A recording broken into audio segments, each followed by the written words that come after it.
The storm broke over the California foothills with a fury that seemed to shake the very earth beneath Victoria Zimmerman's feet as she stumbled through the driving rain, clutching her soaked shawl to her chest while the wind threatened to tear her from the muddy path entirely. She had been foolish to venture so far from her father's settlement. She knew that now. But the afternoon had been so beautiful when she had set out to gather wildflowers in the meadow beyond the creek, and the dark clouds had rolled in with such sudden violence that she had barely had time to turn back before the first drops began to fall. Now the rain came down in sheets so thick she could barely see 3 feet ahead, the creek behind her roaring with dangerous new strength as the runoff from the mountains turned it from a gentle stream into a raging torrent. And Victoria knew with growing terror that she might not make it home at all. She was 19 years old, had been in California for less than a year since her father had decided to try his hand at farming in the foothills near Murphy's, and she had never experienced a storm like this in her life. Back in Missouri, storms had given warning, had built gradually through the afternoon with distant thunder and darkening skies that gave a person time to prepare.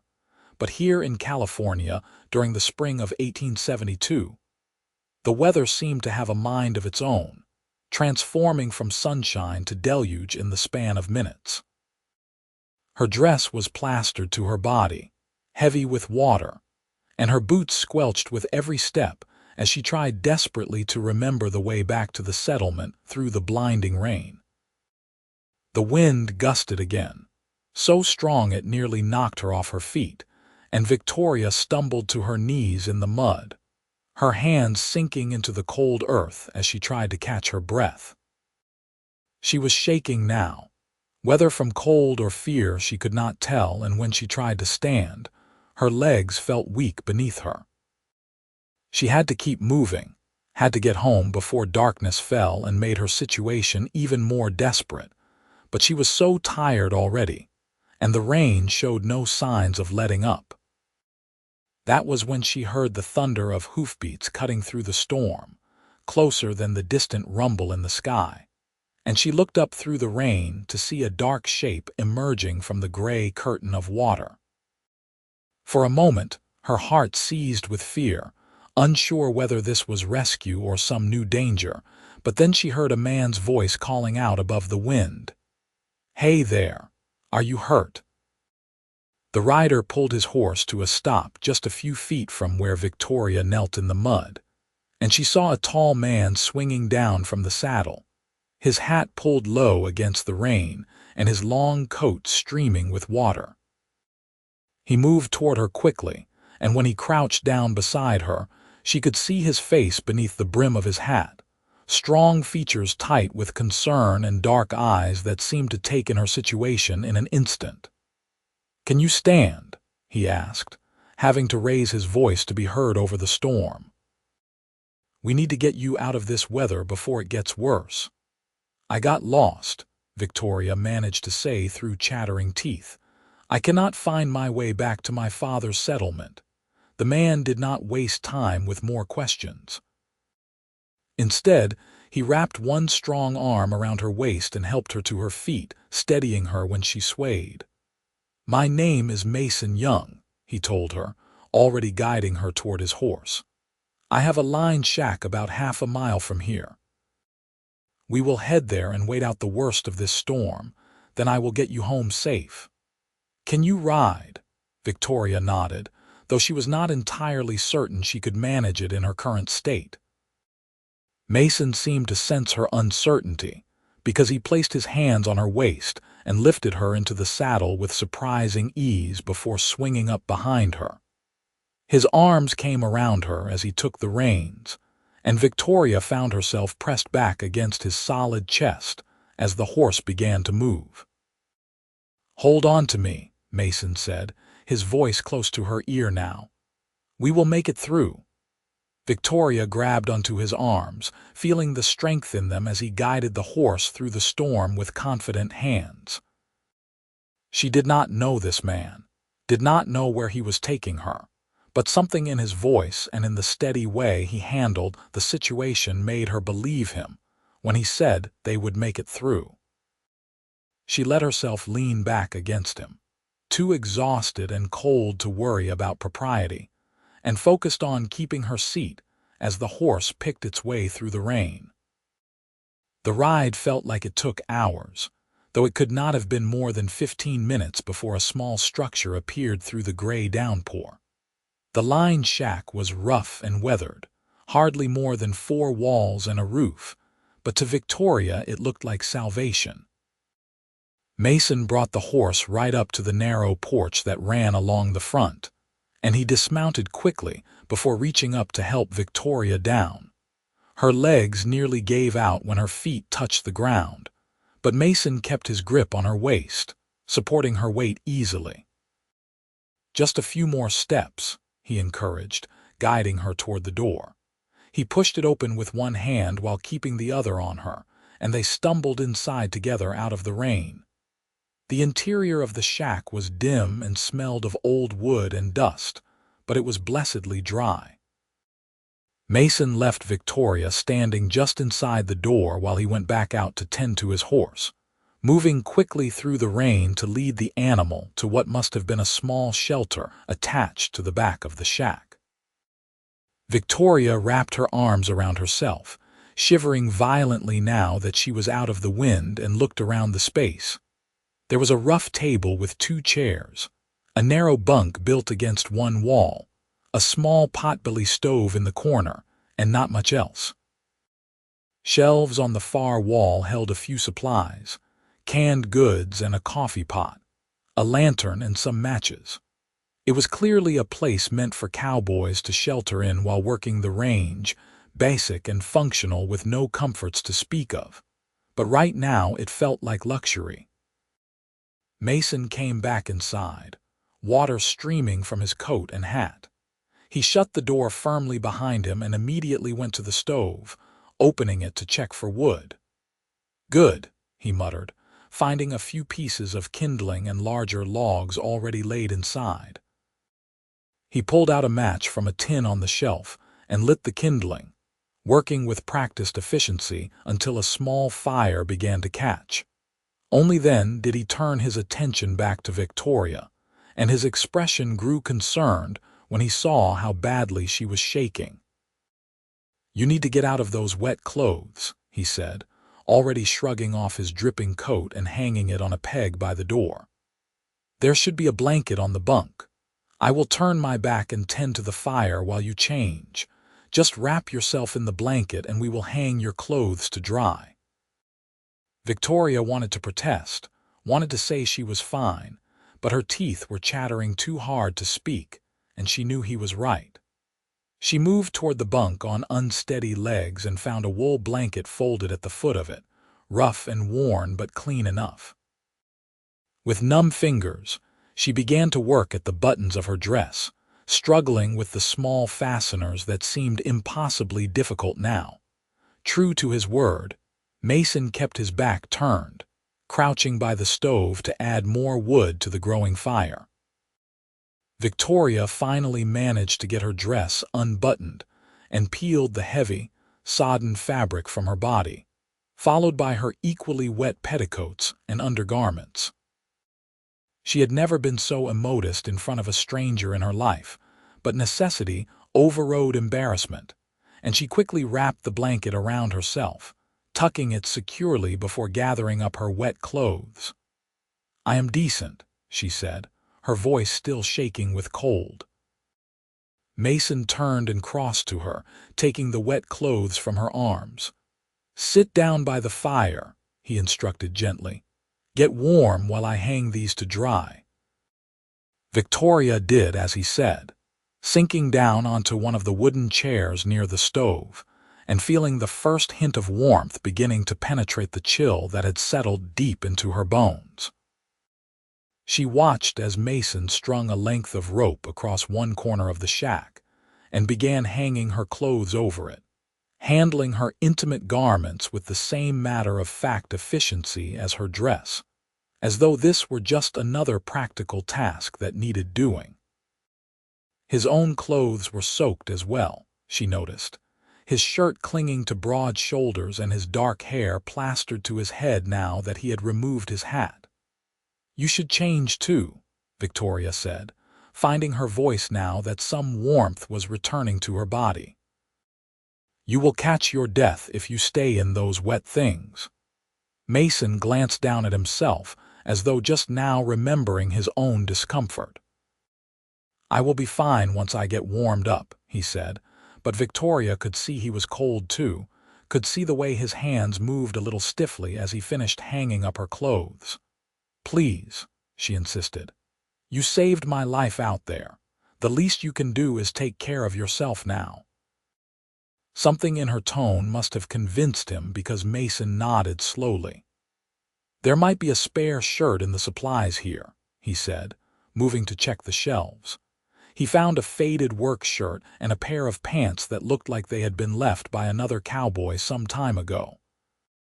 "Turn your head," he said with a small smile that took any sting from the words.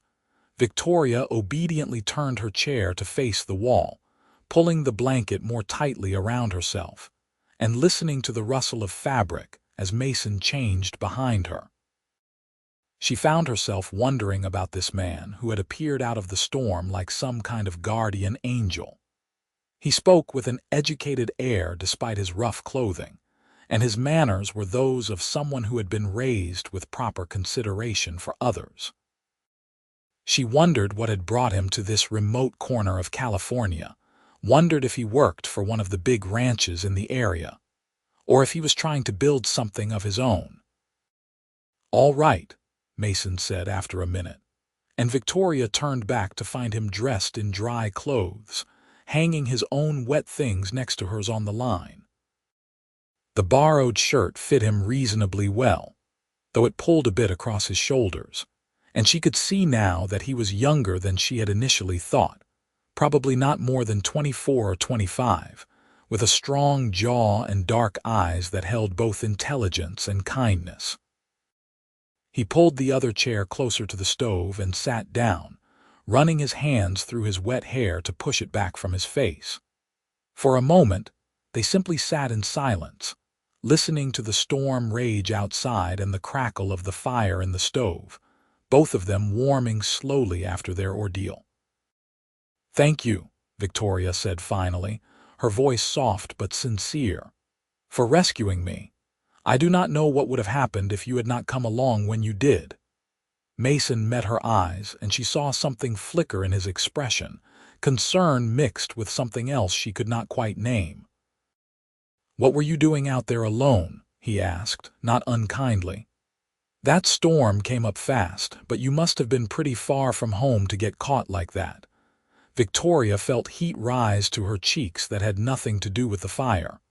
"I was foolish," she admitted. "I went out to the meadow beyond the creek to gather flowers, and I lost track of time.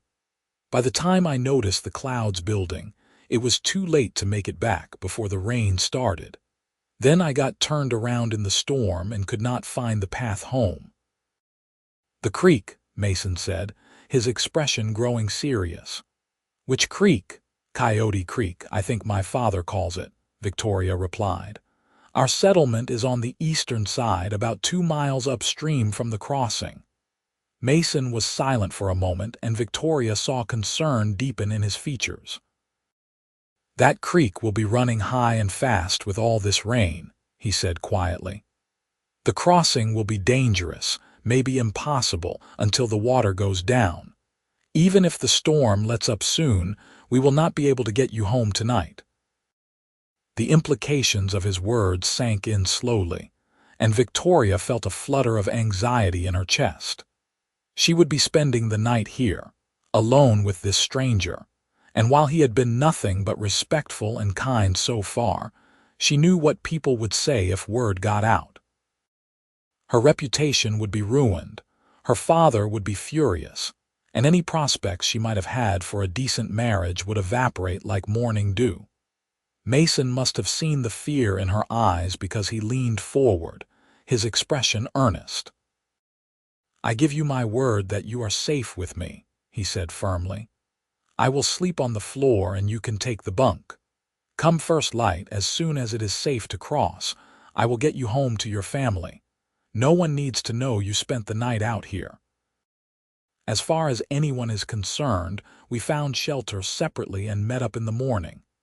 His words were meant to reassure her, and strangely they did. Victoria found herself believing him, trusting in the sincerity she saw in his eyes. "All right," she said softly. "Thank you for understanding." The storm continued to batter the little shack as the afternoon wore into evening, the wind howling around the walls and the rain hammering on the roof with relentless fury. Mason found some coffee in the supplies and made a pot on the stove, and he discovered a can of beans that he heated up for their supper. It was simple fare, but to Victoria, who had eaten nothing since breakfast, it tasted wonderful. As they ate, they began to talk, tentatively at first and then with growing ease.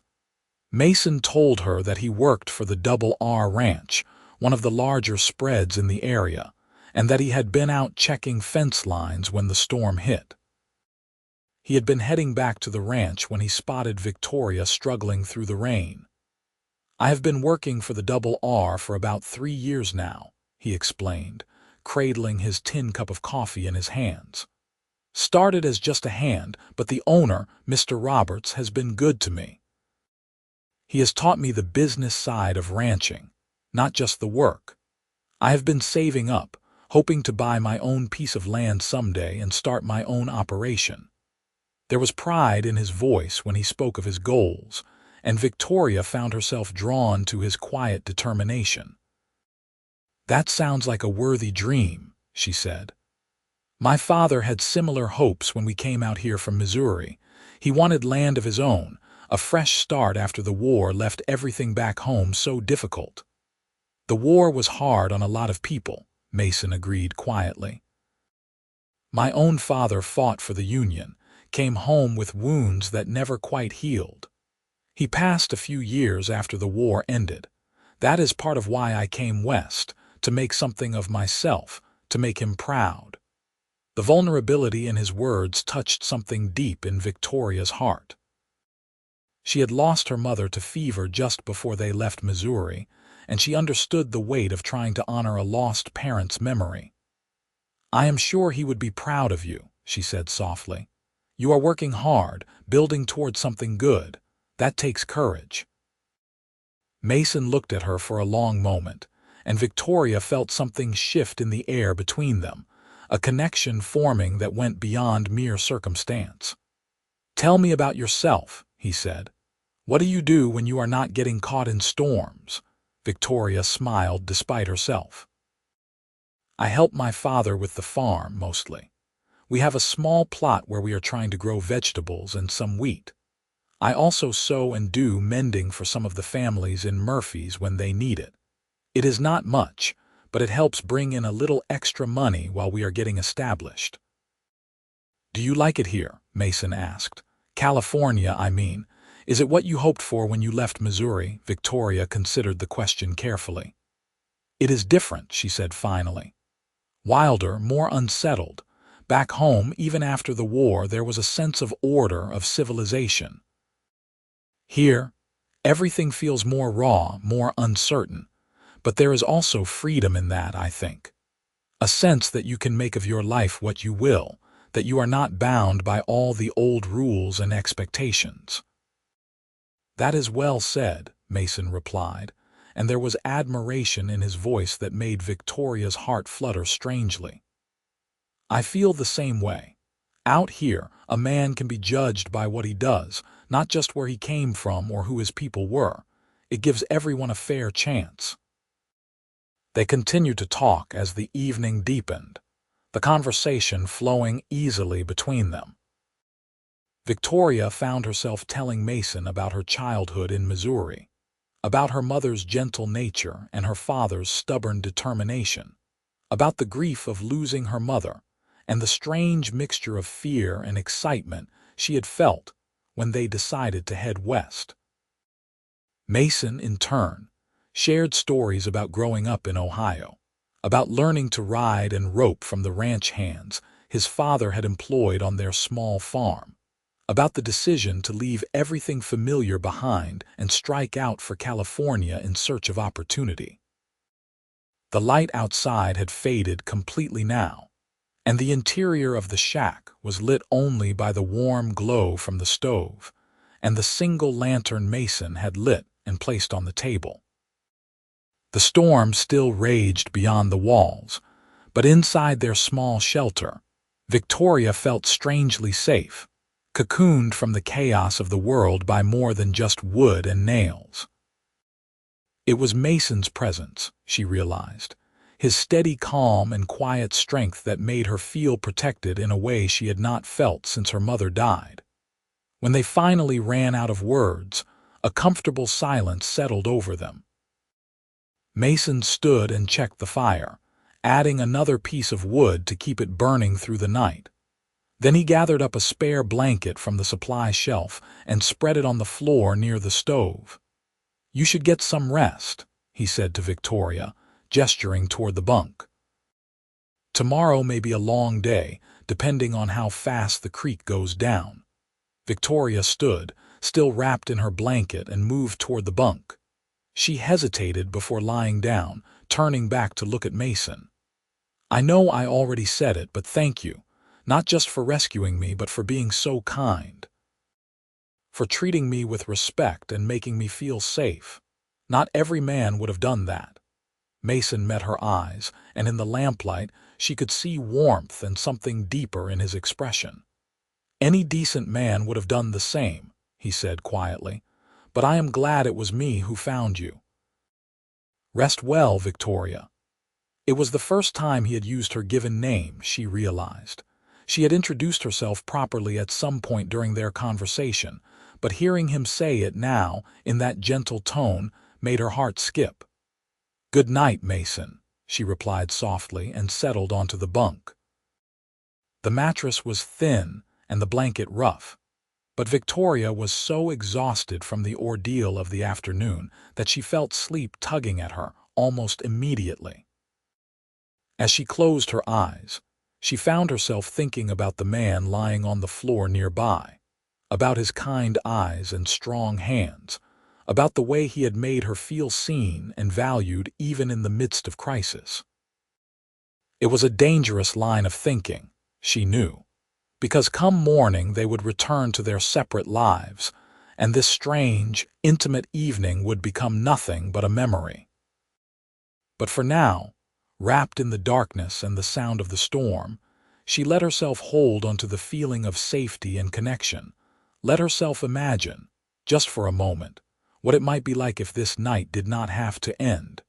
She drifted off to sleep with Mason's words echoing in her mind. "Hold on to me, we will make it through." It had been a simple reassurance in the midst of the storm, but somehow it felt like a promise of something more, something that reached beyond just surviving the weather. As sleep claimed her, Victoria found herself hoping, against all reason and sense, that this would not be the last time she saw Mason young. The storm blew itself out sometime in the deep hours of the night, and Victoria woke to pale morning light filtering through the small window of the shack. For a moment she was disoriented, unsure where she was or why she was wrapped in a rough blanket instead of her own quilt. Then memory flooded back and she sat up quickly, looking around the small space. Mason was already awake, standing by the stove and heating up the coffee pot.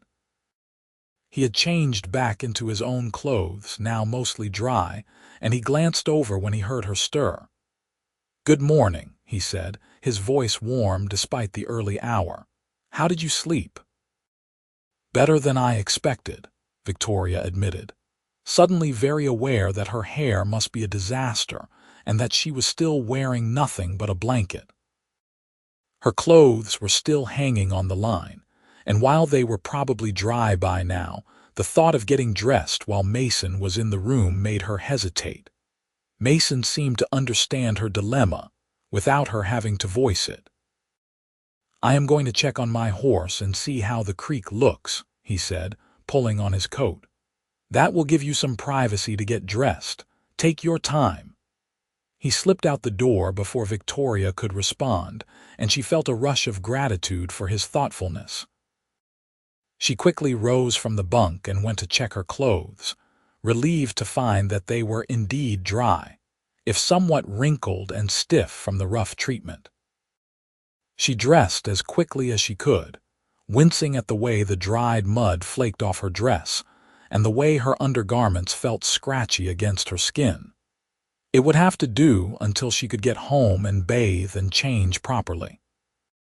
By the time Mason returned, Victoria was fully dressed and had even managed to work her fingers through her tangled hair enough to braid it into something resembling respectability. Mason stomped the mud from his boots just outside the door before entering, his expression thoughtful. "The creek is still running high," he reported, "but I think we can make it across if we are careful. The rain has stopped completely and the sun is coming out, so the water should continue to go down through the morning. I think our best bet is to have some breakfast, let things settle a bit more, and then head out." Victoria nodded, trying not to show her disappointment that their time together was coming to an end. It was foolish to feel this way, she told herself sternly. She barely knew this man, and while he had been kind and respectful, that did not mean he felt anything for her beyond basic human decency. She should be grateful for the rescue and eager to return home, not wishing she could stay longer in this drafty little shack. But as they shared another simple meal of coffee and some hardtack Mason found in the supplies, Victoria could not help but memorize the details of his face. The way his eyes crinkled at the corners when he smiled, the deep timbre of his voice, the capable way he moved as he packed up the few things they had used.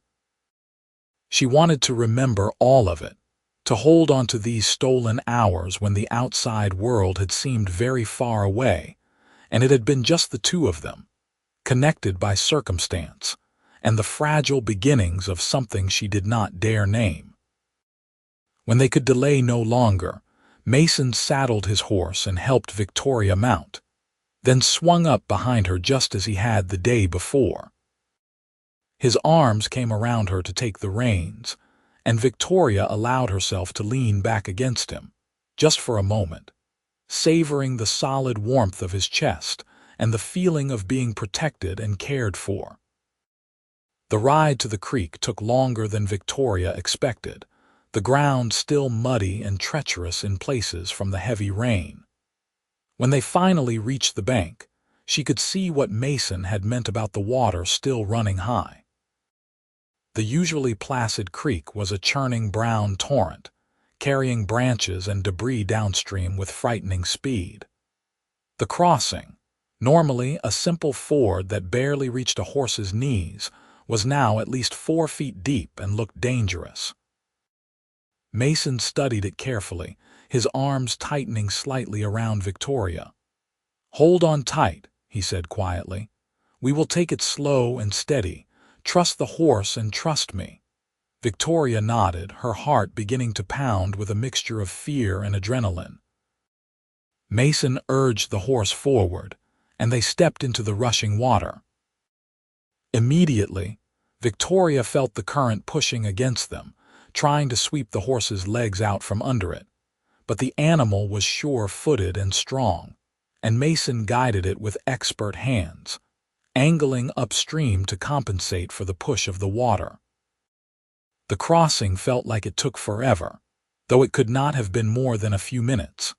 Victoria gripped Mason's arms tightly, barely breathing as the water rose to the horse's chest and spray splashed up around them. Then, finally, they were climbing up the far bank, water streaming from the horse's legs, and they were safe on the other side.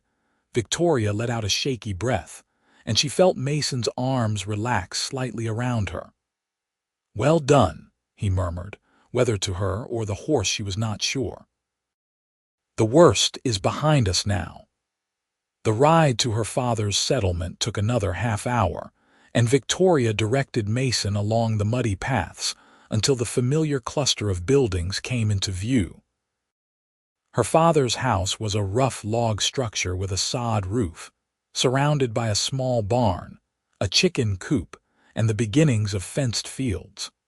It was not much, but it was home, and Victoria felt a complicated mixture of relief and regret as they approached. Before they reached the yard, she saw her father come bursting out of the house, his face a mask of worry and anger. "Victoria," he shouted, running toward them. "Where have you been? I have been out of my mind with worry. When the storm hit and you did not come home, I thought something terrible must have happened to you." Mason brought the horse to a stop and helped Victoria dismount before swinging down himself. William Zimmerman reached them, his hands going to his daughter's shoulders as he looked her over for injuries.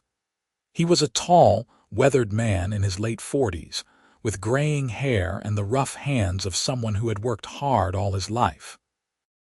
His eyes, the same green as Victoria's, were red-rimmed with lack of sleep and worry.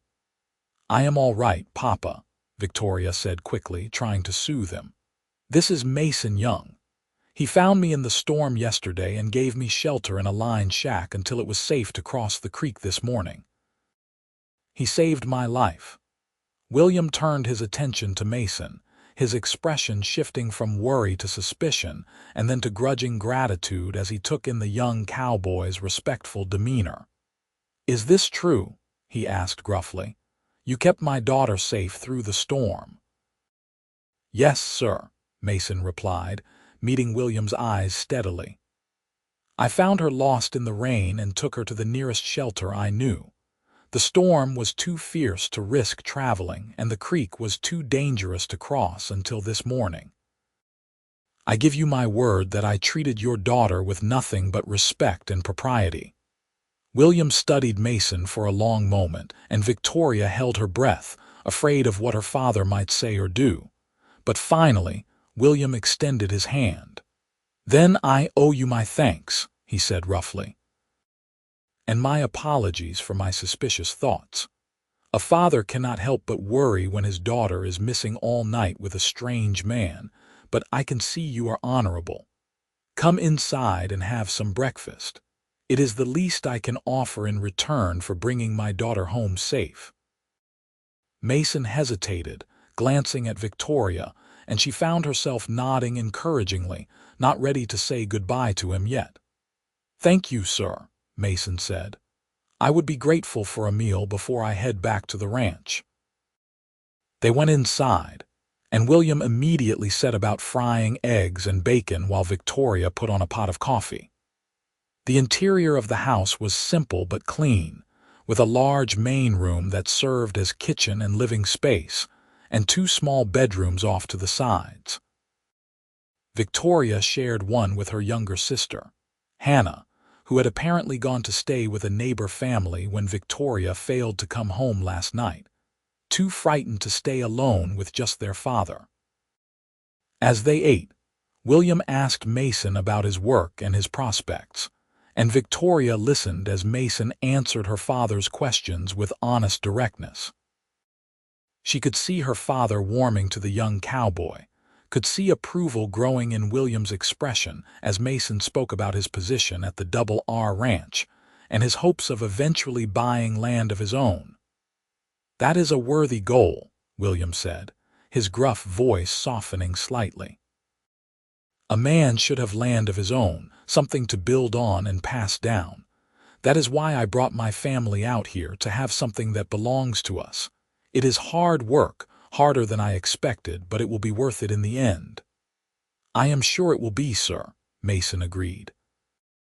"You have a good piece of land here, and from what I can see, you are working it well. Give it a few more years and you will have a fine farm." The praise seemed to please William, and he nodded with satisfaction. They finished the meal in companionable silence, and then Mason stood, thanking William for the food. "I should be getting back," he said. "Mr. Roberts will be wondering where I got to, and I have work that needs doing." Victoria's heart sank, but she kept her expression neutral as she walked Mason to the door. William followed them outside, and Mason mounted his horse, settling into the saddle with easy grace. He looked down at Victoria, and for a moment their eyes met and held. "Thank you again," Victoria said softly, "for everything." Mason touched the brim of his hat, a gesture that seemed oddly formal after the intimacy of their night in the shack. "It was my pleasure, Miss Zimmerman," he said, and there was something in his voice that made her think he meant more than just the polite words. "Stay safe." Then he turned his horse and rode away, and Victoria watched until he disappeared around the bend in the path, a hollow ache settling in her chest. She told herself she was being foolish, that what she was feeling was just gratitude, and the strange bond that forms between people who have survived something difficult together. It was not real affection, not the beginnings of love, no matter what her racing heart tried to tell her. "He seems like a good man," William said quietly beside her, and Victoria jumped slightly, having forgotten her father was there. "Honest and hard-working. Not many young cowboys these days have the sense to plan for the future like he does." "Yes," Victoria agreed, not trusting herself to say more. William looked at her and something shifted in his expression, a knowing look that made Victoria flush. "He did not ask if he could come calling," William said slowly, "but if he did, I would not object, just so you know." Victoria felt her face grow hot. "Papa, he was just being kind. I am sure he has no interest in courting me. He was merely doing his Christian duty, helping someone in need." William grunted, a sound that could have meant anything. "Perhaps," he said. "But I saw the way he looked at you when he thought I was not watching, and I saw the way you looked at him. I am old, Victoria, not blind." He patted her shoulder awkwardly, showing affection in the only way he knew how. "Come inside. You should rest and clean up properly.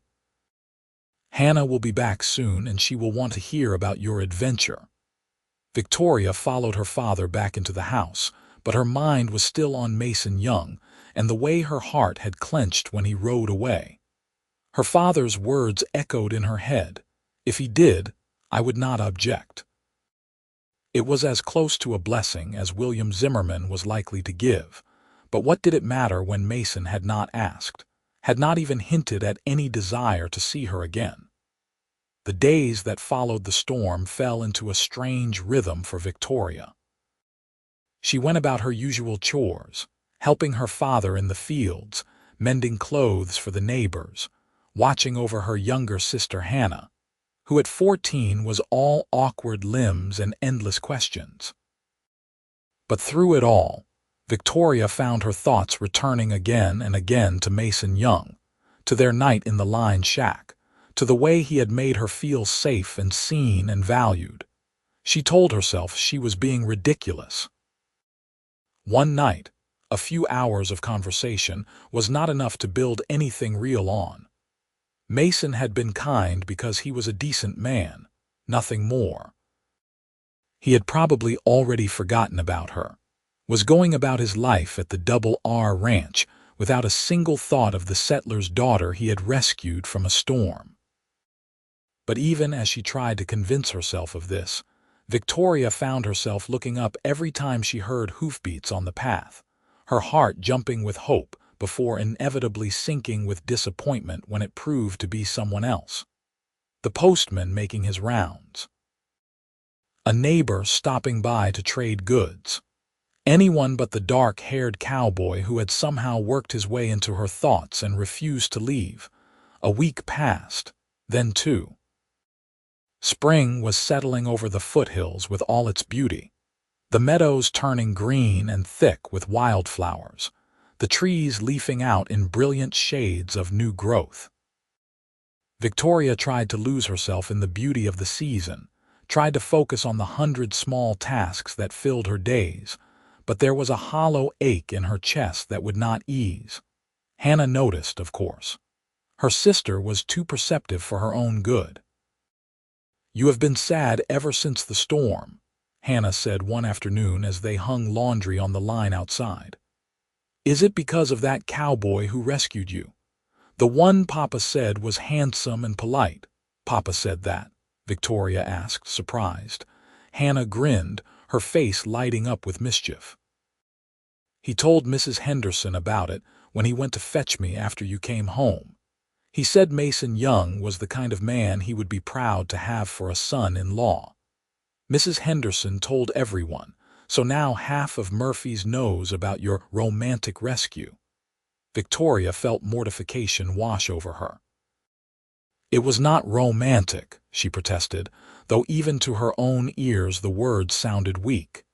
He was simply being helpful, and now everyone is going to think something happened that did not. But do you wish something had happened? Hannah pressed, too young to understand the delicacy of the subject. Do you like him? Is that why you keep watching The Path? Victoria wanted to deny it, but what was the point? Hannah would see right through her, and besides, it felt good to admit the truth to someone, even if that someone was her too curious little sister. Yes, she said softly, I like him. But it does not matter because he has not come back and he probably never will. He was just doing his duty, Hannah. I need to accept that and move on. Hannah frowned, looking troubled. But Papa said he saw the way Mason looked at you. Adults do not usually say things like that unless they mean it. Perhaps Papa saw what he wanted to see, Victoria replied, trying to keep the sadness from her voice. Or perhaps Mason did feel something in the moment, but now that he is back to his regular life, he has realized it was just the circumstances making things seem more than they were. Either way, I cannot spend the rest of my life waiting for someone who is not coming. But even as she said the words, Victoria knew they were not true. She would wait, she realized, with a mixture of resignation and hope. She would wait and watch and hope, because the alternative, giving up and accepting that she would never see Mason again, was too painful to contemplate. The following Sunday, Victoria and her family made the trip into Murphy's for church services. It was a journey they made most weeks when the weather permitted, the three of them piling into their small wagon for the hour-long drive into town. Murphy's was a bustling little settlement that had grown up around the gold mines, and though the easy gold was long gone, the town continued to thrive as a center for the ranches and farms that now dotted the surrounding hills. The church was a simple white-painted building on the main street, and it was always full on Sunday mornings with families from all over the area. Victoria sat between her father and sister in their usual pew, trying to focus on the sermon but finding her attention wandering to the faces around her, looking for one face in particular, even though she knew he probably was not there. After the service, people gathered outside to socialize, and Victoria found herself surrounded by neighbor women who wanted to hear about her adventure in the storm. News traveled fast in a small community, and it seemed everyone had heard some version of the story. Victoria answered their questions as briefly as politeness allowed, downplaying the drama and emphasizing Mason's respectful behavior, hoping to quash any rumors before they could grow into something worse. She was just extracting herself from a particularly persistent group of gossips when a familiar voice spoke behind her. "Good morning, Miss Zimmerman." Victoria spun around, her heart leaping into her throat. Mason stood there, dressed in his Sunday best, a dark suit that looked somewhat new and slightly uncomfortable on his tall frame. His hat was in his hands and his dark hair was neatly combed, and he was looking at her with an expression that was both hopeful and nervous. "Mason," Victoria breathed, unable to keep the surprise and joy from her voice. "I mean, Mr. Young, I did not expect to see you here." "I do not usually make it to services," Mason admitted, a slight smile playing at his lips. "The ranch keeps me busy most Sundays. But I thought perhaps today I should make the effort." He paused, seeming to gather his courage. "I was hoping I might see you. I have been wanting to speak with you to ask if I might come calling if you would be amenable to that, and if your father would permit it." Victoria felt like the earth had shifted beneath her feet. He wanted to come calling. He had been thinking about her, just as she had been thinking about him. "I would be very amenable to that," she said, trying to keep her voice steady even though her heart was racing. "And I believe my father would welcome you." As if summoned by the mention of him, William appeared at Victoria's elbow, Hannah trailing behind with barely contained excitement. "Mr. Young," William said, extending his hand. "Good to see you again. Are you here for services or for some other reason?" Mason shook William's hand firmly. "Both, sir," he replied. "But I was hoping I might have a word with you about your daughter if you have a moment." William's expression remained neutral, but Victoria saw the glint of approval in his eyes. "Walk with me," he said, and the two men moved a short distance away, their heads bent in conversation. Victoria watched anxiously, trying to read their body language, but both men kept their expressions carefully controlled. Hannah grabbed her arm, practically bouncing with excitement. "He came to ask Papa if he could court you," she whispered urgently. "Victoria, this is so romantic." "Hush," Victoria said, but she could not keep the smile from her face. "We do not know what they are saying yet." But after a few minutes, both men turned back toward Victoria, and she could see from their faces that whatever had been said, it had ended well. William was actually smiling, a rare sight that transformed his usually stern features, and Mason looked pleased but still a bit nervous. "Mr. Young has asked permission to come calling," William announced, "and I have given him my blessing. He seems like an honest man with good prospects, and you could do far worse." It was typical of her father, Victoria thought with affection, to frame his approval in such practical terms. But she knew him well enough to see the genuine warmth behind the gruff words. "Thank you, sir," Mason said, his relief evident. He turned to Victoria, and the look in his eyes made her breath catch. "Would next Sunday be too soon? I could come out to your place after church if that would suit." "That would suit very well," Victoria replied, and she did not even try to hide the happiness in her voice. They spoke for a few more minutes, making arrangements before Mason had to take his leave to return to the ranch. Victoria watched him go, and this time when he rode away, it was with the knowledge that she would see him again, that this was not an ending but a beginning. The week that followed was the longest of Victoria's life. She threw herself into preparations, helping her father clean up around the property, baking bread and pies, making sure her best dress was clean and pressed. Hannah teased her mercilessly about her nervousness, but even her sister's jokes could not dampen Victoria's spirits. When Sunday finally arrived, the whole family made the trip to Murphy's for services, and Victoria spent the entire sermon acutely aware of Mason sitting several rows behind them. After the service, he rode back to their settlement with them, his horse keeping pace with their wagon, and Victoria felt like she might burst from happiness and nervous anticipation. At the house, William made himself scarce, taking Hannah with him to check on some fencing that definitely did not need checking, leaving Victoria and Mason alone on the front porch with the understanding that they would remain in sight of the house, preserving propriety. They sat together on the rough bench William had built, close enough that Victoria could feel the warmth radiating from Mason's body but not quite touching, and for a moment, neither of them seemed to know what to say. It was strange, Victoria thought, that they could talk so easily in the line shack when they were strangers, but now that there were expectations and possibilities between them, words felt more difficult. Finally, Mason broke the silence. "I have thought about you every day since the storm," he said quietly, his eyes on the distant hills. "I told myself I should just let it be, that we had shared something unusual, and I should not read more into it than what it was. But I could not stop thinking about you, about the way you made me feel during those few hours we spent together. Victoria's heart was pounding so hard she was sure he must be able to hear it. "How did I make you feel?" she asked softly. Mason turned to look at her then, and the intensity in his dark eyes took her breath away.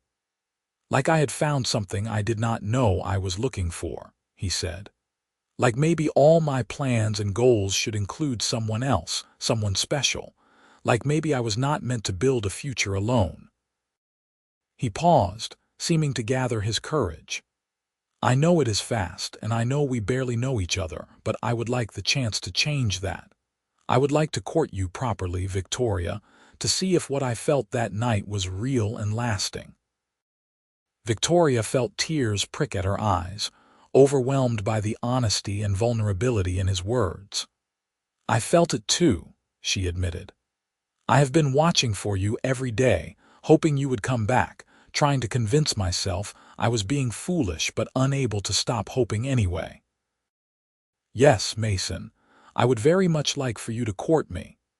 The smile that broke across Mason's face was like the sun coming out from behind clouds. He reached out slowly, giving her time to pull away if she wanted, and took her hand in his. His palm was rough with calluses from hard work, but his touch was gentle, reverent even, and Victoria felt warmth spread through her body from that single point of contact. They sat like that for a long time, hands clasped, talking in the easy way they had found in the line shack. Mason told her more about his work on the ranch, about his dreams of owning land in these hills, of building a house and raising cattle and maybe someday having a family. Victoria shared her own hopes, modest compared to his grand plans but no less heartfelt, about creating a real home in California, about finding her place in this wild new land, about maybe someday having children of her own to raise in the freedom of the West. As the afternoon wore on, William and Hannah returned, and they all had supper together, a simple meal that Victoria had prepared earlier. Mason fit easily into their small family dynamic, helping Hannah with some arithmetic she was struggling with, discussing farming techniques with William, complimenting Victoria's cooking in a way that made her blush with pleasure. When it came time for Mason to leave, he lingered on the porch with Victoria for a few stolen moments. "May I come again next Sunday?" he asked, though they both knew the answer. "I would be disappointed if you did not," Victoria replied, and dared to squeeze his hand before letting go.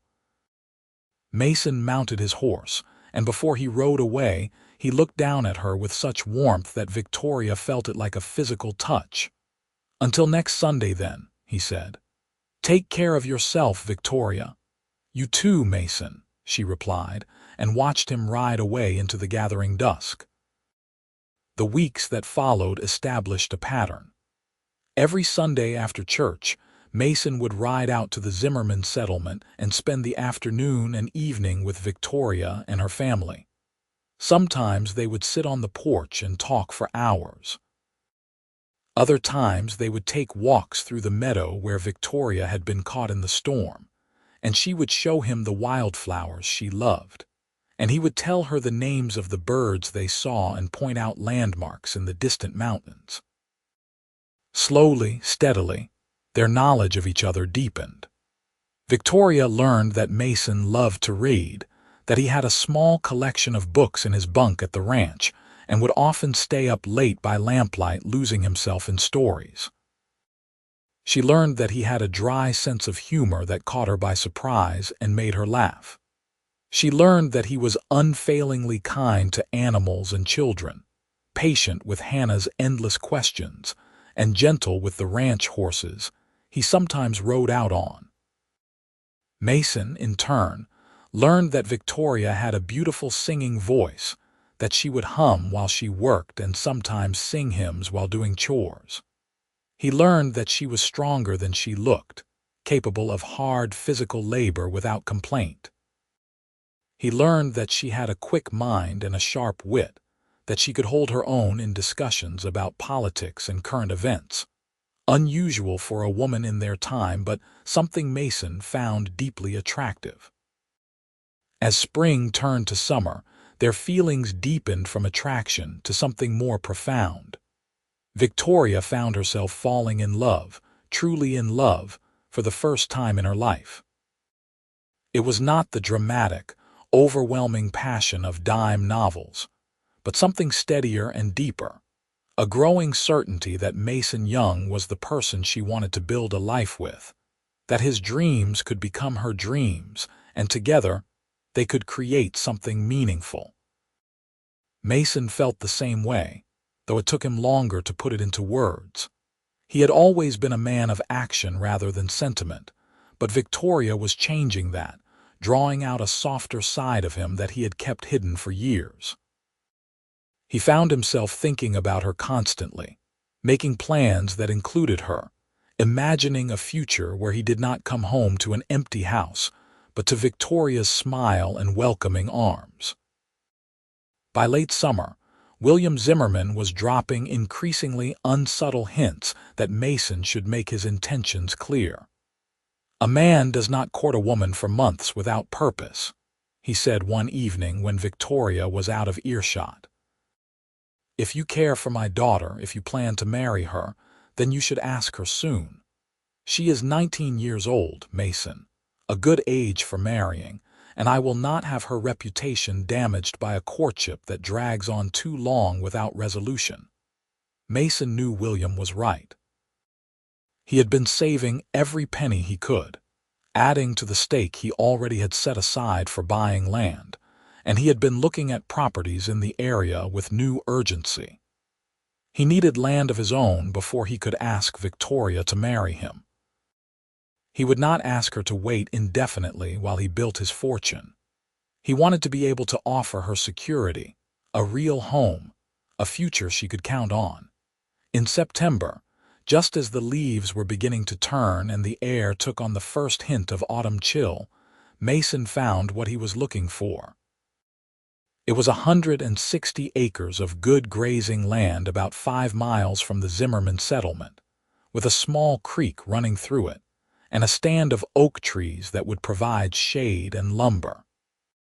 There was no house yet, just an old barn that needed repair, but the land was sound and the price, while steep, was within reach if he put down everything he had saved.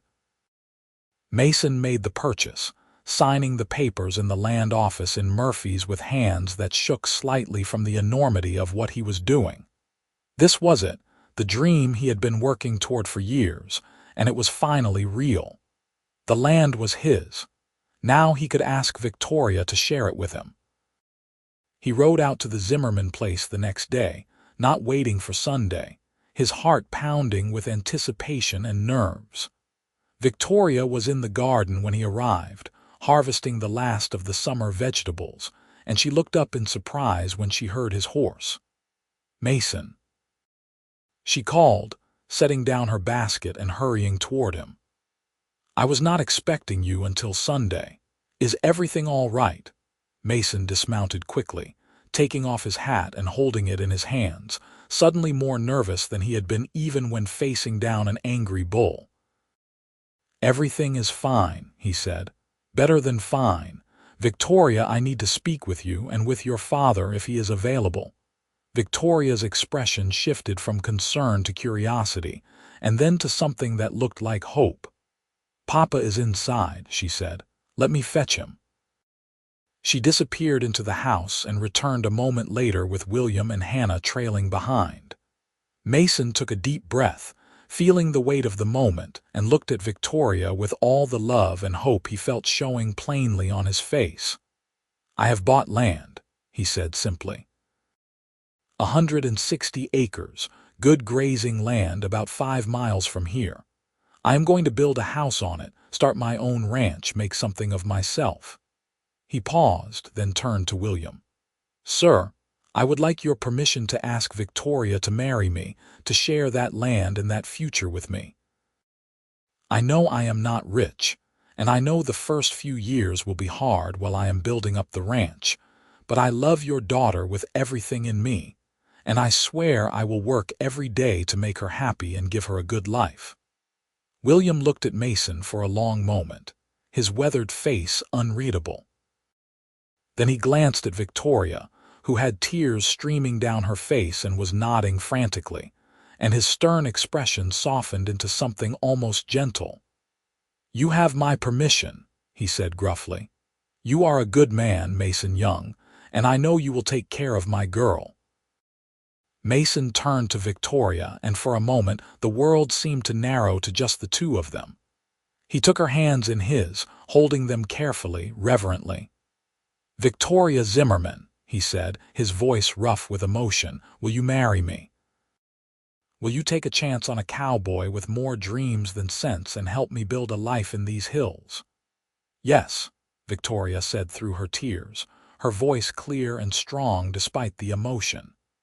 "Yes, Mason, I will marry you. I will go anywhere with you, build anything with you. I love you, and I cannot imagine my future without you in it." Mason felt joy explode in his chest, so intense it was almost painful. He pulled Victoria into his arms, propriety be damned, and held her close, feeling her heart beating against his chest and her tears soaking into his shirt. "I love you too," he murmured into her hair. "I will love you for the rest of my life, Victoria. I promise you that." Behind them, Hannah let out a squeal of excitement, and William cleared his throat roughly, wiping at his eyes with the back of his hand. "Well," he said gruffly, "I suppose we have a wedding to plan." They were married in October, when the hills were painted in shades of gold and red, and the air was crisp and clear. The ceremony took place in the little white church in Murphy's, with seemingly half the county in attendance, curious to see the union of the cowboy and the settler's daughter, whose romance had become something of local legend. Victoria wore a dress she had sewn herself, simple but beautiful, made of cream-colored fabric that William had purchased for her as a wedding gift. Hannah stood up with her as her only attendant, and one of Mason's friends from the Double R Ranch served as his best man. The ceremony was brief but moving, and when the pastor pronounced them man and wife and Mason kissed his bride for the first time, Victoria felt like her heart might burst from happiness. The reception was held at the Zimmerman settlement, with tables set up outside and food provided by nearly every family in the area. There was music and dancing, and Victoria waltzed with her new husband under the stars, feeling like she was living in a dream.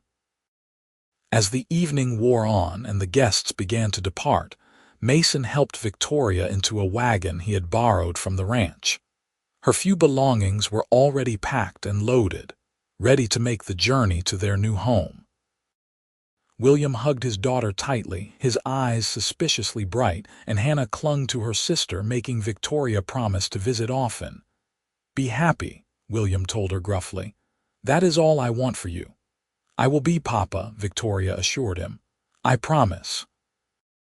Then Mason was helping her into the wagon seat, climbing up beside her and taking the reins.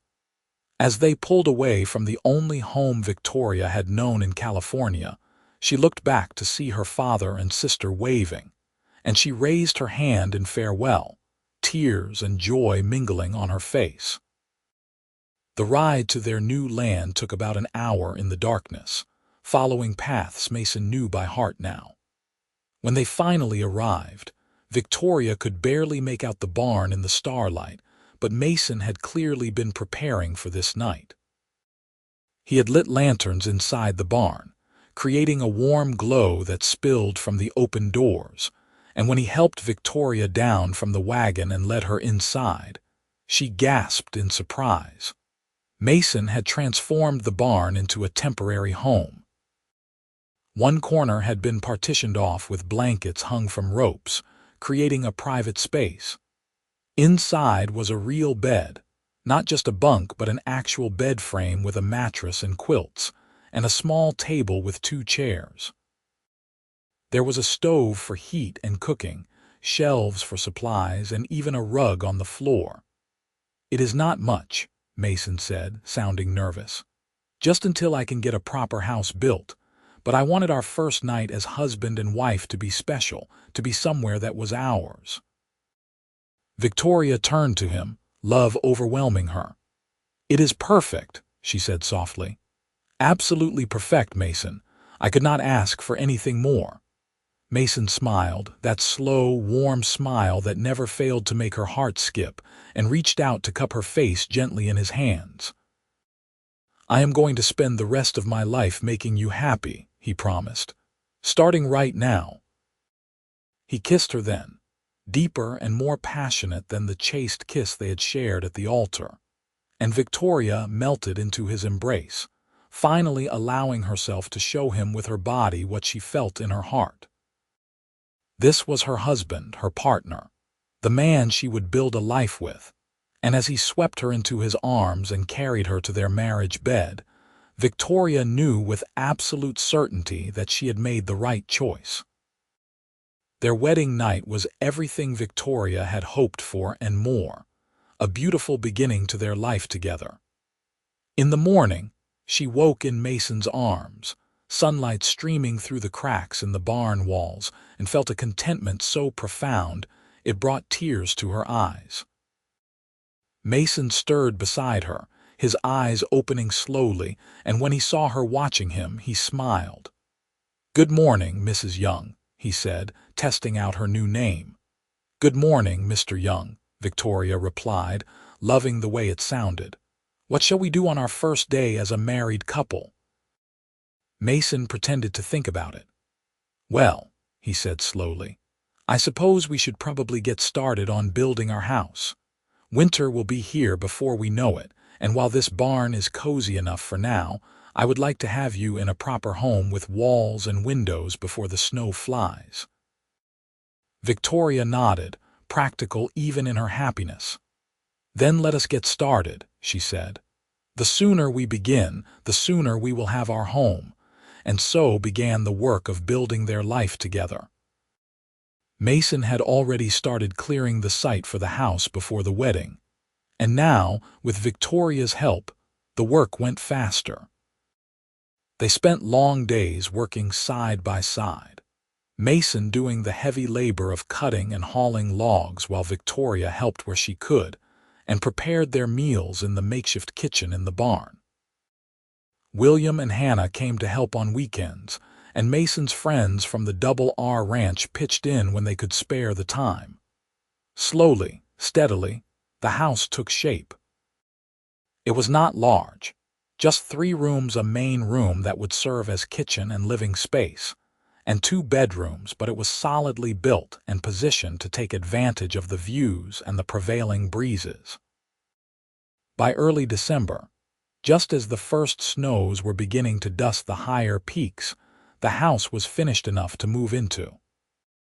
There was still detail work to be done, interior walls to plaster and shelves to build, but it was weathertight and warm, with a good fireplace and glass windows that had cost Mason a significant portion of his remaining savings, but which Victoria declared were worth every penny. They moved their few belongings from the barn to the house on a crisp December morning, and that night they slept in their own bedroom in their own house on their own land. Mason held Victoria close as they lay in bed, looking out the window at the stars bright and clear in the winter sky. "We did it," he said softly. "We have our home, our land, our future. It is all starting to come together, Victoria." "It is better than I ever imagined," Victoria replied, snuggling closer to her husband's warmth. "I am so happy, Mason, so grateful that storm brought us together." Mason chuckled. "I am grateful too, though I am sorry you had to suffer through such fear and discomfort. But I cannot help but think that storm was meant to be, that it brought me exactly where I needed to be at exactly the right time." "Hold on to me. We will make it through," Victoria quoted softly, remembering his words from that terrifying ride through the rain. "That is what you told me in the storm. You have no idea how much those words meant to me, how they have continued to mean something throughout all of this." "They were true then and they are true now," Mason said, pressing a kiss to her forehead. "Whatever comes, whatever challenges we face, we will face them together. We will hold on to each other and we will make it through. That is my promise to you, Victoria, for now and for always." The winter was hard, as first winters always are for new homesteaders. The work of running even a small ranch was constant and demanding. Mason had bought a small herd of cattle with the last of his savings, and they required daily care and attention. There was wood to chop and water to haul and 1,000 other tasks that filled every hour of daylight. But through it all, Victoria and Mason worked together, supporting each other, encouraging each other, growing closer with each challenge they overcame. Victoria proved to be far more capable than even Mason had expected, able to help with the cattle and the heavier work when needed while also managing the house and the garden plot they had started.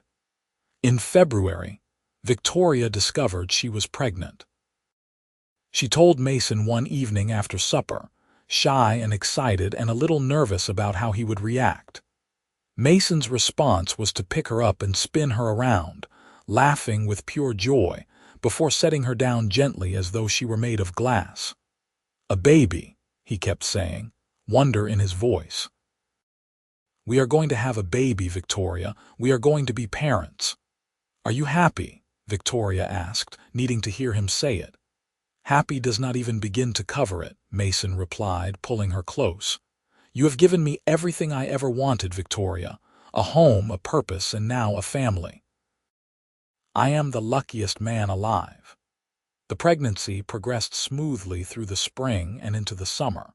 Victoria continued to work as much as she could, though Mason became increasingly protective as her belly grew, insisting she rest more and refusing to let her lift anything heavy. Hannah came to stay with them for the last month, both to help Victoria and to learn about childbirth, as she would be 19 soon herself and needed to understand these things. In early September, just as the first anniversary of their wedding approached, Victoria went into labor. Mason rode for the midwife in Murphy's, while Hannah stayed with Victoria, holding her hand and wiping her brow.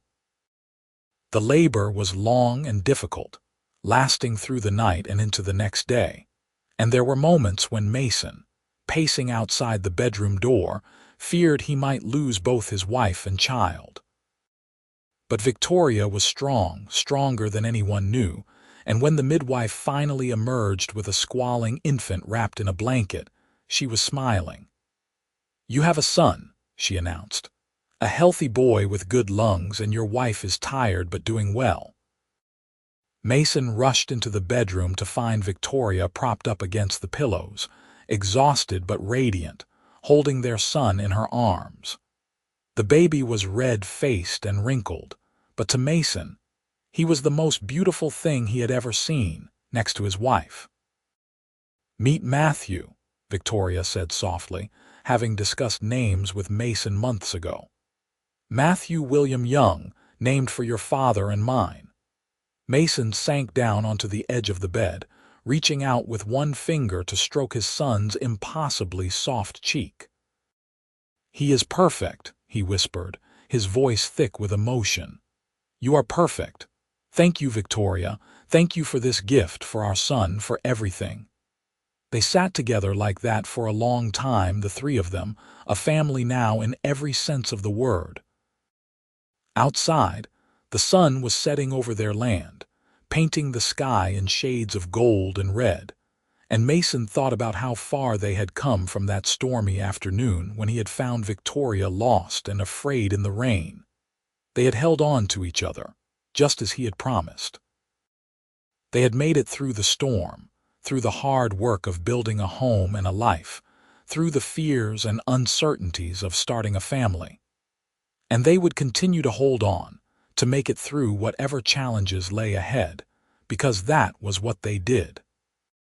They were partners bound by love and commitment and the shared dream of building something lasting.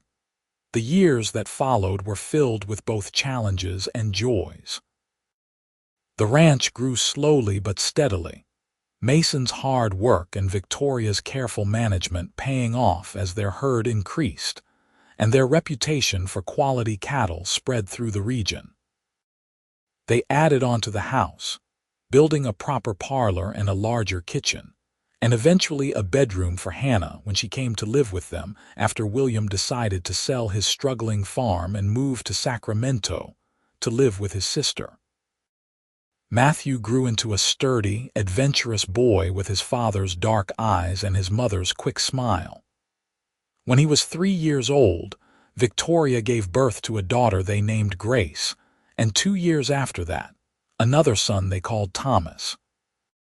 The house that had once seemed so spacious began to feel cozy with the sounds and chaos of 3 young children, but Mason and Victoria would not have traded it for anything. Through everything, the love that had begun in a storm continued to grow and deepen. Mason remained as devoted to Victoria as he had been during their courtship, finding time even in the midst of the constant work to show her how much he valued and adored her. He would bring her wildflowers from the meadow, would take over the children so she could have an afternoon to herself, would hold her at night and tell her she was still the most beautiful woman he had ever seen. Victoria, in turn, made sure Mason knew he was appreciated, that his hard work and dedication were noticed and valued. She made their house a true home, a place of warmth and laughter and love, a refuge from the hardships of ranching life. She supported his decisions, offered her opinions when asked, and stood beside him as a true partner in every sense. On their 10th anniversary, Mason and Victoria took a rare day away from the ranch, leaving the children with Hannah and riding out to the meadow where Victoria had been caught in the storm all those years ago. It was a beautiful autumn day, the air crisp and clear, the hills painted in shades of gold and amber. They dismounted and walked hand in hand through the meadow, and Mason led Victoria to a large oak tree that stood at the edge of the clearing. He stopped beneath its spreading branches and turned to face her, taking both her hands in his. 10 years ago, he said, his voice serious but warm, a storm brought you into my life. 10 years ago, I found the person I was meant to spend my life with, even though I did not know I was looking for her. These have been the best 10 years of my life, Victoria. You have given me everything I ever dreamed of and so much more. I love you more today than I did on our wedding day, and I will love you more tomorrow than I do today. That is my promise to you for the rest of our lives. Victoria felt tears prick at her eyes, overwhelmed by the depth of emotion in Mason's words. I love you too, she said softly. More than I can ever express. You saved me, Mason, not just from the storm, but from a life half lived. You showed me what it means to truly share your life with someone, to build something meaningful together. I am so grateful for every day we have had, and I look forward to every day to come. Mason pulled her close, holding her in the shade of the oak tree, and they stood like that for a long time. 2 people who had found each other against all odds and built a love that would last a lifetime. As the years continued to pass, Mason and Victoria watched their children grow. Matthew became a skilled rancher like his father, taking on more and more responsibility as he entered his teenage years. Grace was artistic and thoughtful, with a love of books that reminded Victoria of herself. Thomas was the wild one, always getting into scrapes and adventures that kept his parents on their toes. The ranch continued to prosper, becoming one of the more successful operations in the area. Mason was able to buy additional land, expanding their holdings and their herd. He and Victoria became pillars of the community, known for their hard work, their integrity, and their willingness to help neighbors in need. But through all their success, they never forgot where they had started, never lost sight of what was truly important. On stormy days, Victoria would sometimes stand at the window and watch the rain, and Mason would come up behind her and wrap his arms around her waist, and they would remember together that afternoon when everything had changed. "Hold on to me," he would whisper, just as he had that day in the storm. "We will make it through," she would reply, completing the phrase that had become their private promise to each other. And they did make it through years of hard work and occasional hardship, through the joys of watching their children grow, and the sorrows of losing loved ones as William and then Hannah's husband passed away, through economic downturns and drought years, and all the challenges that come with living on the edge of civilization. They made it through together, holding on to each other, never wavering in their commitment and their love. On their 25th anniversary, their children threw them a celebration, inviting friends and neighbors from all over the county to the ranch to mark the occasion. Matthew, now a young man of 24, stood up to make a toast, his voice strong and proud. "My parents," he said, raising his glass, "are the finest example of what marriage should be that I have ever known. They have shown me and my siblings what it means to truly partner with someone, to weather storms together, both literal and figurative, and to build a life based on love, respect, and shared purpose. I hope that someday I am lucky enough to find what they have found in each other."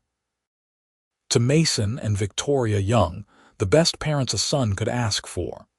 There was not a dry eye in the house as people raised their glasses and cheered.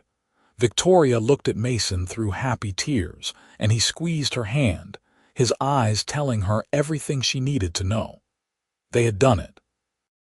They had built the life they dreamed of, had raised a family, had created something lasting and meaningful.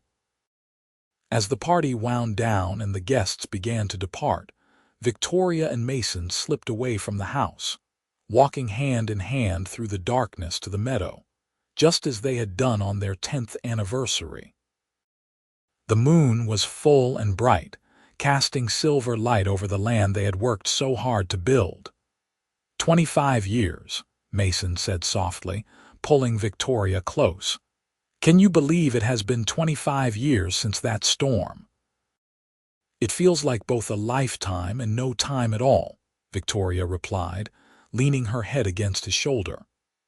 "I can still remember exactly how I felt that afternoon, lost and scared and certain I was going to die in that rain.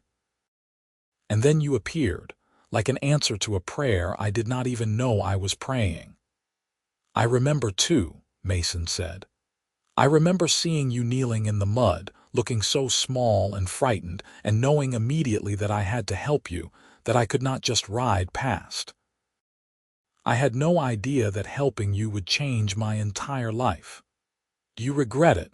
Victoria asked, teasing because she already knew the answer. "Not for a single second," Mason replied firmly. "Best decision I ever made, stopping to help a lost settler's daughter in a storm. Second best decision was asking her to marry me." They stood together in the moonlight, comfortable in the silence that comes from years of deep understanding, and Victoria thought about everything they had been through together. The hard early years of building the ranch, the joy of welcoming each of their children, the pride of watching the ranch succeed, the satisfaction of building something that would last beyond their own lives. "We should probably get back," she said finally. Grace wanted to cut the cake before everyone left. "Let them wait another minute," Mason said, turning to face her fully.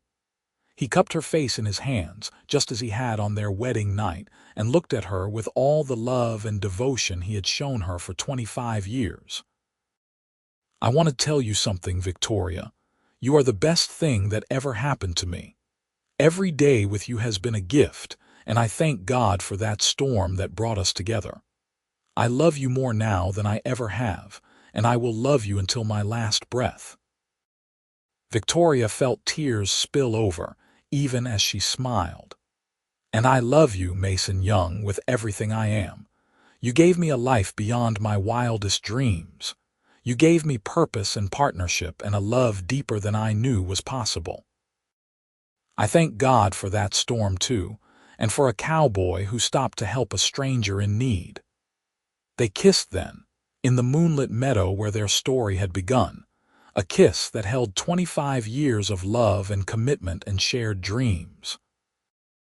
And when they finally turned to walk back to the house together, hand in hand as they had walked through life for a quarter century, they both knew with absolute certainty that they would face whatever years remained to them the same way they had faced everything else, together, holding on to each other, making it through whatever storms came their way. The years rolled on, and Mason and Victoria grew old together on the ranch they had built. Matthew took over more and more of the daily operations, though Mason remained involved and consulted on all major decisions.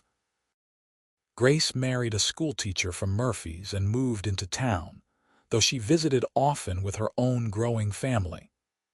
Thomas, after a few wild years, finally settled down and brought home a wife, a spirited young woman who reminded Victoria of herself at that age. Victoria and Mason became grandparents multiple times over, their house once again filled with the sounds of children, though now they were children who visited rather than lived with them. They took great joy in spoiling their grandchildren, in passing on stories and wisdom, in watching their family tree grow and branch. On their 40th anniversary, too old now for trips to the meadow, they celebrated quietly at home with just their immediate family.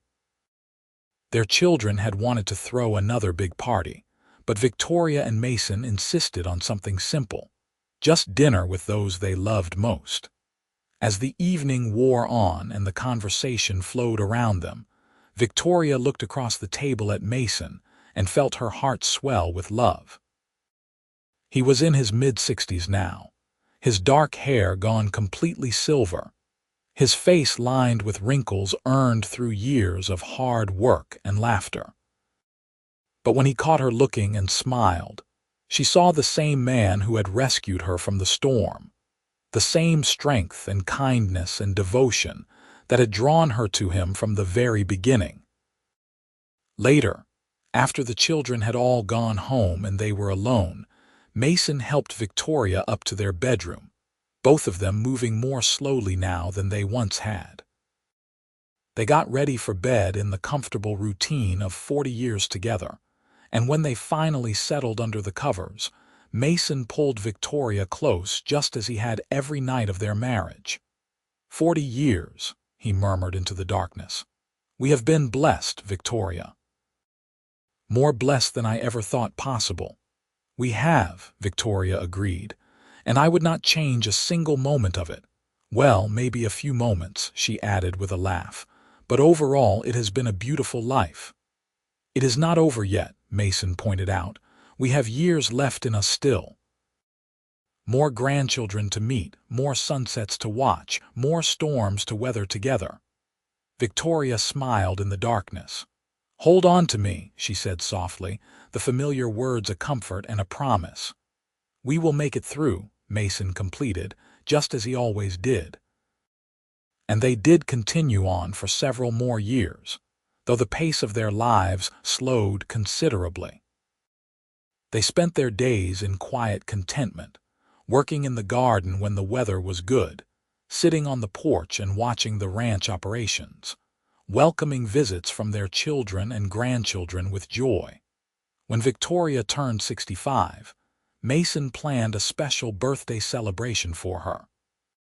He could not do much of the physical preparation himself anymore, but he directed their family in setting up a beautiful party in the meadow, the same meadow where their story had truly begun all those years ago. All their children and grandchildren attended, along with neighbors and friends from across the county. There were speeches and toasts, laughter and tears, and Victoria felt overwhelmed by love and gratitude for the life she had lived, for the family she and Mason had created together. As the party was winding down, Mason took Victoria's hand and led her away from the crowd, walking slowly to the oak tree where they had stood on their 10th anniversary and again on their 25th. They settled on a bench that Matthew had built and placed there years ago, and they sat in comfortable silence, watching the sun set over their land.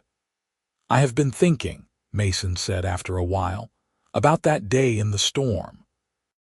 About how different my life would have been if I had not happened to be riding that particular path at that particular moment. About how one simple choice to help a stranger changed absolutely everything." "I think about it too," Victoria admitted. "About how lost I was, how frightened, and how you appeared like a miracle. About how I knew even then that you were someone special, that meeting you meant something." "I am glad I found you," Mason said simply. "I am glad I stopped. I am glad you said yes when I asked you to marry me. I am glad for every single day we have had together. You made my life worth living, Victoria. You gave it meaning and purpose beyond just surviving and working." Victoria leaned her head on his shoulder, just as she had done countless times over the past 4 decades. "And you gave me the same," she said softly. "You saved me in that storm, but you continued to save me every day after with your love and your devotion and your partnership. I could not have asked for a better husband, a better partner, a better life." They sat together as the stars began to come out. Two people who had found each other against all odds and built something beautiful and lasting. Their children eventually came to collect them, worried about them being out in the cooling evening air. But Mason and Victoria were reluctant to leave their spot beneath the oak tree. "Just a few more minutes," Mason requested, and their children, understanding something of the significance of the moment, retreated to give their parents privacy. "You remember what I told you that night in the line shack?" Mason asked Victoria, "when we were first getting to know each other." Victoria thought back, sifting through memories more than 40 years old. "You said a lot of things that night," she replied with a smile. "I told you that out here in California, a person could make of their life what they would, that they were not bound by old rules and expectations," Mason reminded her. "I said that a man could be judged by what he did, not just where he came from." "I remember now," Victoria said. "You were right about that. We made something of our lives," Mason said, gesturing at the land around them, at their house visible in the distance with lights glowing warm in the windows, at their children and grandchildren gathered there. "We took nothing and built everything. We faced storms and droughts and hard times, and we made it through, together." "Together," Victoria echoed, squeezing his hand. "Always together." As they finally rose to return to the house, moving slowly but supporting each other every step of the way, Victoria felt a deep sense of peace and completion. She had lived a full life, had loved deeply and been loved in return, had raised a family and built a legacy. If her life ended tomorrow, she would have no regrets, no sense of things left undone. But there were still good years ahead. Years of watching grandchildren grow, of quiet companionship with Mason, of simple joys and peaceful days. They would continue to hold on to each other, to make it through whatever remained of their journey together. And when the time finally came, many years later, when Victoria lay in her bed surrounded by her family and felt her strength fading, the last face she saw was Mason's, still strong at her side even as they both approached the end of their earthly journey. His hand held hers, warm and familiar, and his voice whispered the words that had sustained them through more than 50 years of marriage. "Hold on to me, my love. We will make it through." And Victoria, with her last breath, smiled and whispered back, "We already did, Mason. We already did." She closed her eyes then, at peace, surrounded by love, having lived a life beyond her wildest dreams. And Mason, though grief-stricken at her loss, knew that they had been blessed, that what they had built together would last beyond their own lives, carried on in their children and grandchildren and in the land they had carved out of the wilderness. He lived another few years, long enough to see the ranch celebrated as one of the most successful in the region, long enough to see Matthew's children take their place in the family business, long enough to know that everything he and Victoria had worked for would continue. And when his own time came, he went peacefully in his sleep, and those who found him said he looked content, as though he were at peace with all that had been and all that was to come. They buried him next to Victoria in the family plot on the ranch, beneath the oak tree in the meadow where their love story had truly begun. And if you visit that spot even today, you can see the headstones standing side by side, marking the resting place of Mason Young and Victoria Young, beloved husband and wife, devoted parents and grandparents, founders of the Young Ranch. Their descendants still work the land, still tell stories of the cowboy and the settler's daughter who met in a storm and built a dynasty. They speak of the love that sustained them through hard times, of the partnership that made them both stronger, of the simple wisdom in the words they lived by. Hold on to me. We will make it through, and they did. Through storms and sunshine, through trials and triumphs, through 53 years of marriage and a lifetime of devotion, Mason and Victoria Young held on to each other and made it through every challenge they faced. They built not just a ranch but a legacy, not just a family but a testament to the power of love and commitment and shared purpose. Their story became legend in the area around Murphy's, California, a reminder that sometimes the greatest love stories begin in the most unexpected ways, that sometimes a single act of kindness can change the course of multiple lives, that sometimes holding on is enough to weather any storm. And so their story ends not with sadness but with celebration, with the knowledge that two lives were lived fully and well, that two people found each other and built something beautiful that lasted far beyond their own years. It ends with children and grandchildren and great-grandchildren carrying on their names and their values, working the land they claimed and cultivated, telling the story of the storm and the rescue and the love that grew from a simple act of compassion.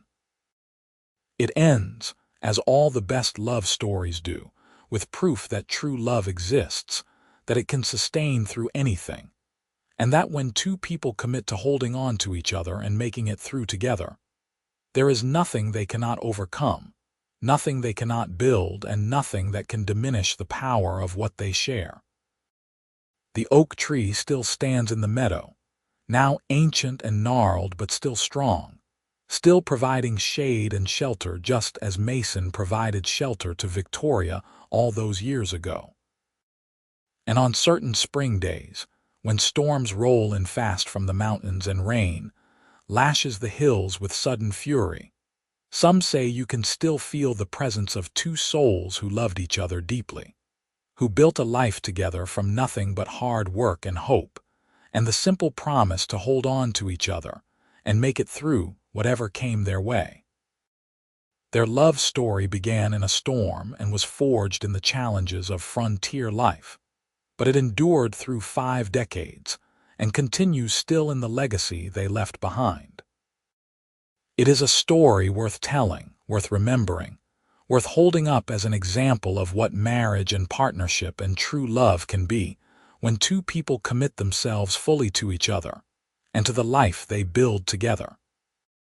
And so we remember Mason and Victoria Young, the cowboy and the settler's daughter, who found each other in the chaos of a California storm in 1872 and held on to each other for the rest of their lives, proving that sometimes the very best things in life come from the most unexpected places, and that holding on, is the most powerful thing two people can do when they face the storms of life together.